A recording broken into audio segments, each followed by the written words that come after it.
All right, guys. So, y'all see it's raining outside. It's bad out there too. So I kind of wanted to talk to you guys today about some tools and hand tools and my array of tools. You know, I talked the other day in a video about, off-season work. What do you do in the off-season? How do you make it in the off-season? All these things. And I talked about, I do a lot of different stuff. I do firewood, I trim trees, and over the course of time, I have accumulated a lot of equipment. And y'all have seen some of my equipment, that I use in the lawn care. Some of the tools that I have, it's not everything, of course, but this is a tool video over what I use more in the wintertime. Now, people think that a chainsaw is just a chainsaw. When you've seen one saw, you've seen them all. You're wrong. It's not.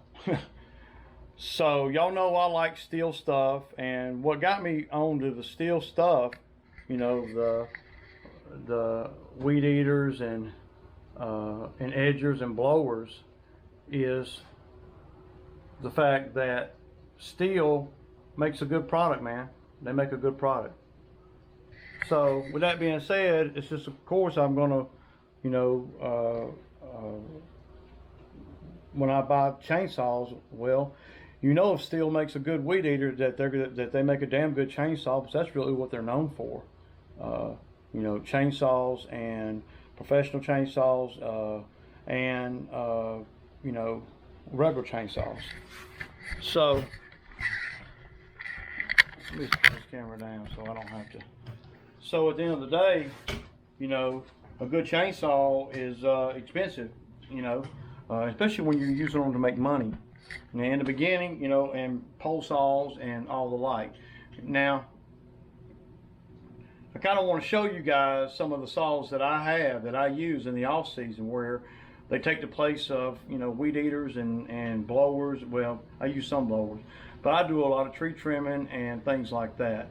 So though since I've had the Bobcat with the brush cutter on it, I haven't had to do a whole lot of tree trimming, because most of the time when they require tree trimming, it's a bigger job. The scope is bigger.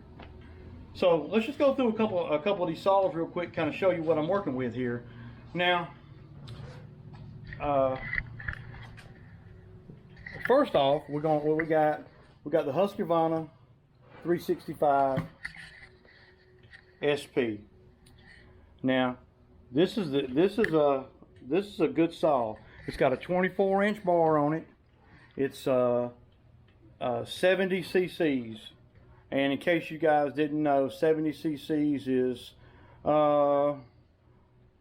well, that's medium power, medium to high power chainsaw. Okay, I don't know what the highest cc is, but these are considered medium. This one right here, I would consider it a medium saw. It's certainly not 100 cc's, and it's not a 50 cc's.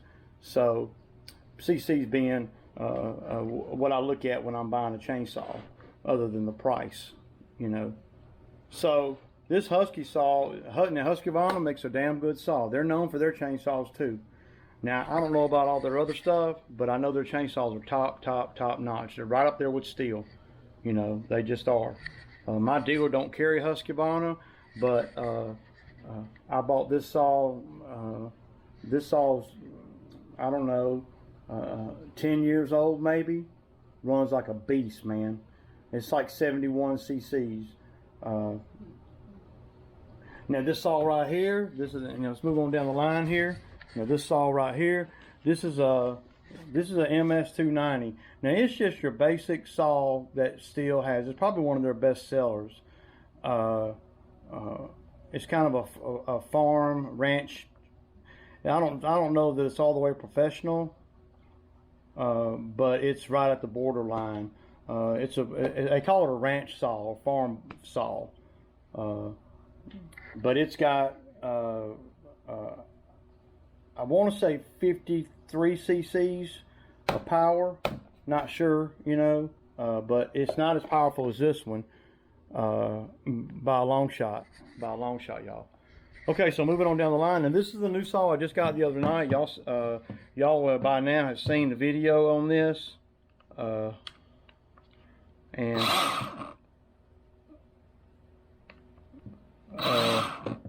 anyway, this saw right here is called the Hatchet, the Milwaukee Hatchet. I have not used it yet in a professional setting, so I don't really know that much about it. I am going to put a timer on it and hold the thing down and see how long it will run on these aftermarket lithium batteries. No, it ain't that I can't afford the good batteries, but I'm always trying to save money somewhere. And if I've read great reviews on these off-brand batteries, so we'll see. If not, I'll buy a 6 amp battery to go for this, which is about, I don't know, 80 or 90 bucks. I bought 2 of these right here, y'all, for $40. So we'll see. Now, when we talk about chainsaws, and I'm also talking about, you know, hedge trimmers and just some other tools that you need in a landscape business, well, to make top dollar. Now, you don't have to have these things, but if you're going to be in this business long term and you want to make the most money, then you need them. And I have become a believer in the battery powered stuff for real, especially the Milwaukee stuff. So I would never have even thought about buying a Milwaukee nothing, you know, because I just, you know, the battery stuff just not. I never thought that they got there, you know, that they could get there, but they're getting there. I don't know about with chainsaws, but they are with the hedge trimmers, and they're getting better and better. Now this little saw right here, well, it's not something that you're going to be cutting great big stuff with anyway. So then we got these are the M18 small hedge trimmers. I got the ones on the articulating ones right over there that you guys can see. I'm not going to reach over there and get them or nothing, else I have to go through all this stuff. So I don't know what the CCs are on this one, but they're great. These are great for doing everyday bushes. Now you got to put a good battery in it. You can't go with a cheap battery. I mean you can't go with a low battery. Like this is the 5.0 battery, and usually when I use this, I put that I got a 9.0 battery in the big one over there. Of course, these are not as powerful as the gas-powered ones, y'all. But you don't need all that power for the little hedge trimmers because you're not trying to cut big stuff, you know. Okay, so moving on down the list here. So this is a Stihl HS82T. Now these are really nice, really, really, really nice. They run like a charm. You know, and I use these when we're on great big bush jobs. You say, Ray, well, why do you got so many hedge trimmers? Because I'll put a set of hedge trimmers in 3 guys' hands, and we'll get done with, you know, a $600 job or a $500 job in a fraction of the time. You know, they can do, you know, $500 worth of bushes while I'm cutting the grass. I mean, yeah. So yeah, so these come in handy, and of course these are more powerful than these, and this is the most powerful chainsaw that I got, the Husqvarna, and then this is going to be the next one down. Now, I don't think, and this one might be the most expensive. I don't think so though, but it's just Husky down there. Okay, so let's move on down here to the end here. Now these hedge trimmers right here. Now I use these hedge trimmers I picked up. I didn't buy them new. I picked them up at a garage sale or somewhere. I can't really remember where, but I want to say I picked them up with 2 batteries and these for like $70 or $60, something like that, and a battery charger. But I already have DeWalt batteries, so it didn't really matter. But these right here are the perfect type ones because you got to have some that you can just put anywhere. For instance, I had Bo on a fence line. Well, I'm not going to give Bo these right here on a fence line. you know, or the Milwaukee ones on a fence line, or any of the ones that have an engine on it on the fence line. Because you catch that fence, you're gonna cut the fence and or you know broke the damn blade. And once you break the blades on these, and I did a video replacing the blades on these. The blades on these are $170. So that's a chunk to me for what it is. But with these right here, I put give Bo these, and he can use these on fence lines and stuff when we're clearing off fence lines, especially like chain link fence and stuff. Because if he breaks them, well, you know, okay, you know, it's not a big deal. Of course, I don't like nobody to break nothing, and they're not strong either, like these other ones I got. But they'll cut vines and stuff off of fence lines and stuff. Okay, so yeah, so I'm gonna set them down right here and set these down right here where I can get onto the back row here. Now on the floor here, you gotta have a pole saw in this business, y'all. You got to have one, man. You got to have a pole saw. This pole saw is about 3 years old, runs like a champ. It's a beast, man. I don't even know what cc's it is. Y'all can see. If y'all interested in that, y'all can look up that, and y'all might be able to tell me what it is. It is not the extended reach ones. It's just a regular pole saw.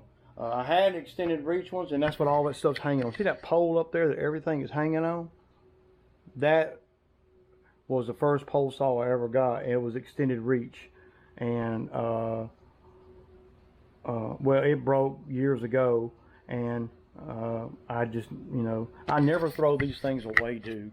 Never, man. I don't throw nothing away, man, when it has this, the steel stuff. I just don't, man. I save them. I got bins. See that bin up there? That blue bin is full of chainsaw parts from these saws. Not from these saws, but from saws that I've had over the years. See that one up there? It's full of weed eater parts and blower parts and all kinds of stuff. So, yeah.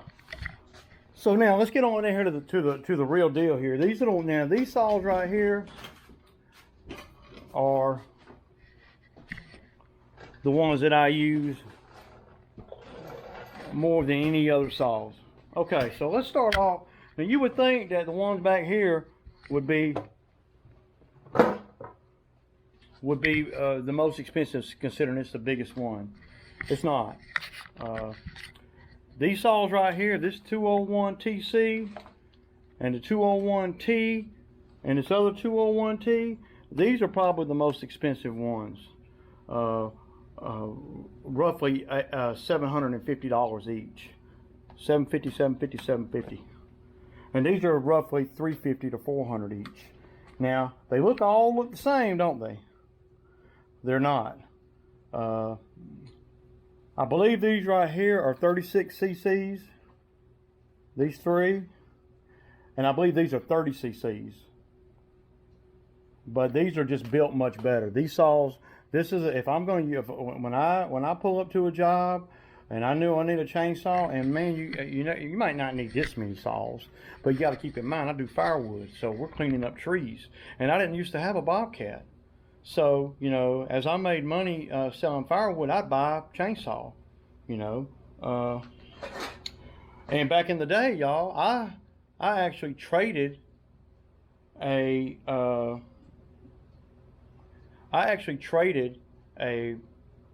Xbox 360 for one of these saws, one of these 192s. And these 192s, those are the ones I bought to begin with.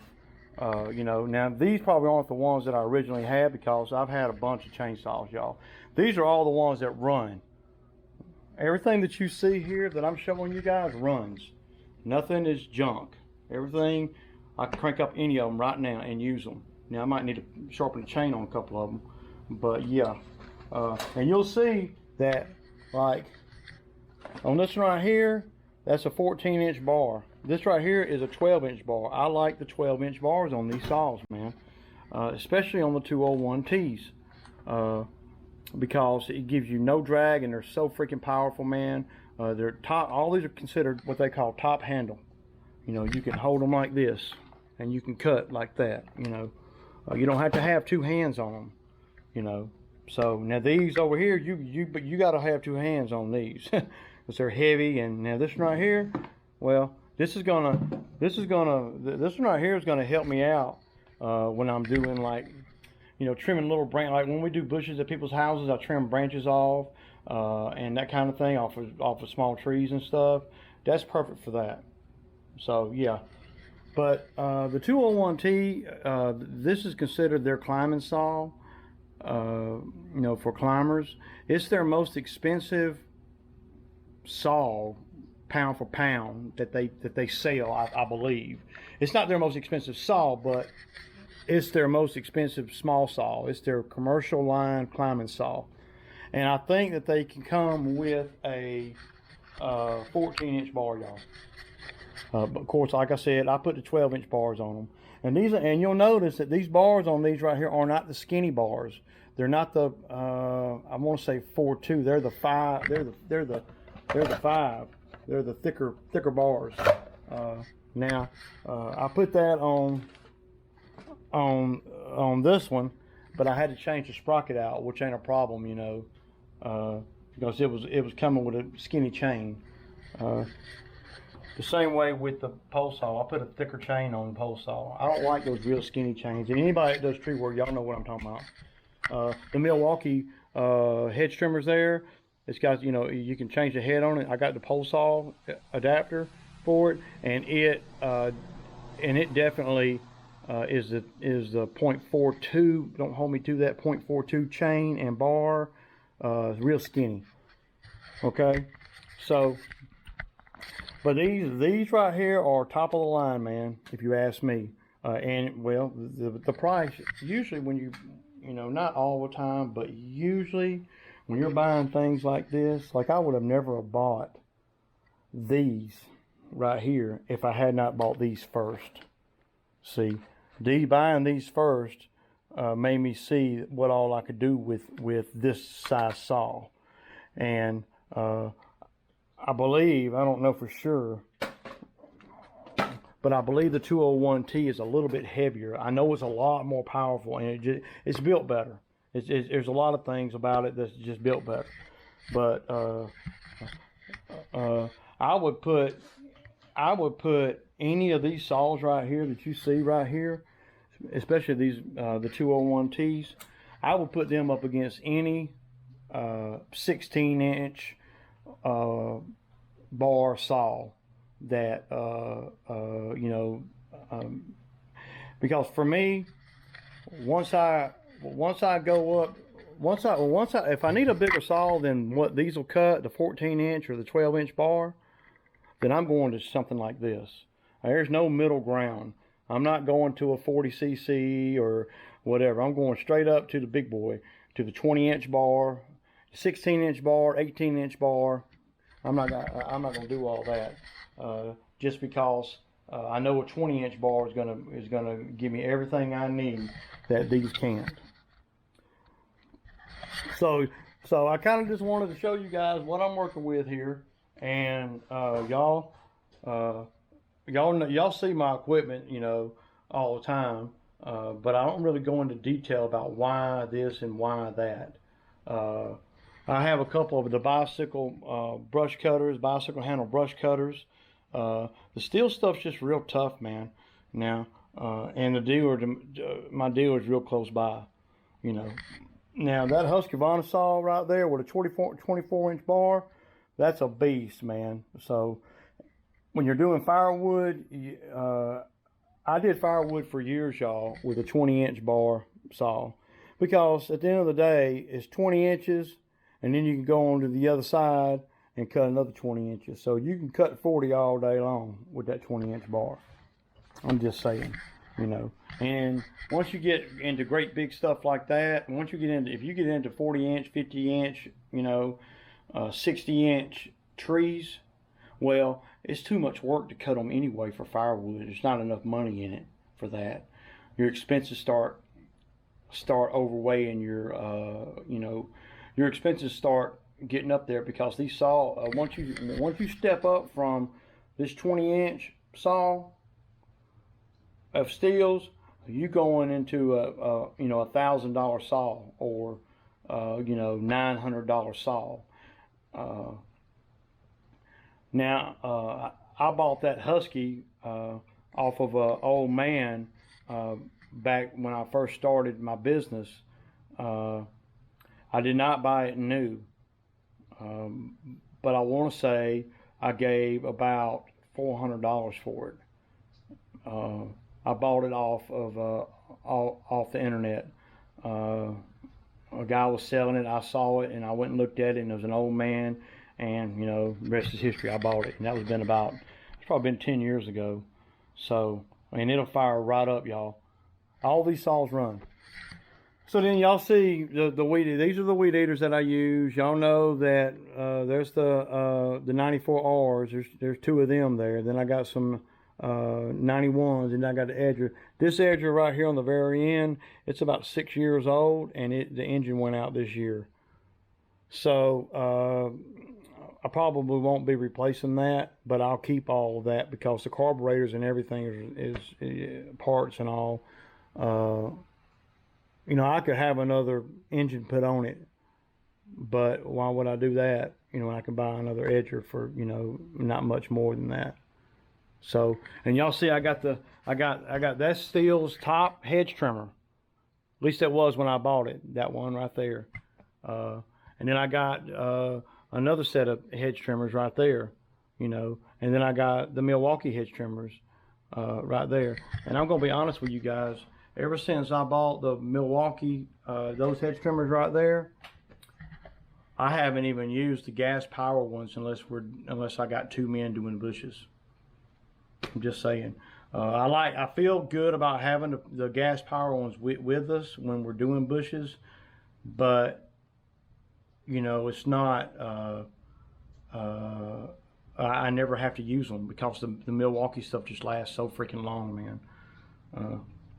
But I'm stoked about this new little gadget here. I like the one-handed stuff because, see, I can stand off in a great big tree, you know, and I can stand right in the middle of it when it's on the ground. And with these saws or with a saw like this, I can cut branches off. And I can have anybody, they ain't got to have no major experience with chainsaws, can cut branches with this. I mean, come on, man, you know. These right here kind of take the place of loppers or a hatchet, whatever. But I'm not really, back to the weed eaters and stuff, I'm not really crazy about the 94R power. I like the lightweight, but the power, well, it's not that great. And one of these, the choke is messed up on. The choke keeps getting stuck. And see, if you're me, you know, I could take it over to the dealer and let them fix it, but they're probably going to charge me $100, you know. And I don't know what's wrong with it. I'm gonna tell you, well, it don't matter. I don't know what's wrong with them, with the one that's got the choke just won't pop back in place. You know, I don't know. So yeah, y'all. This is just a rainy day video, man. You know, over equipment and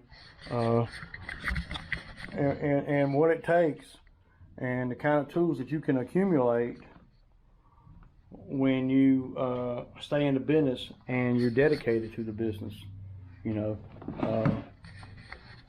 I've been in the business for it's going on 14 years, and these are just some of the off-season tools that I've accumulated. Yeah. Anyway, that's my video for today, y'all. And this Ray, peace out, man.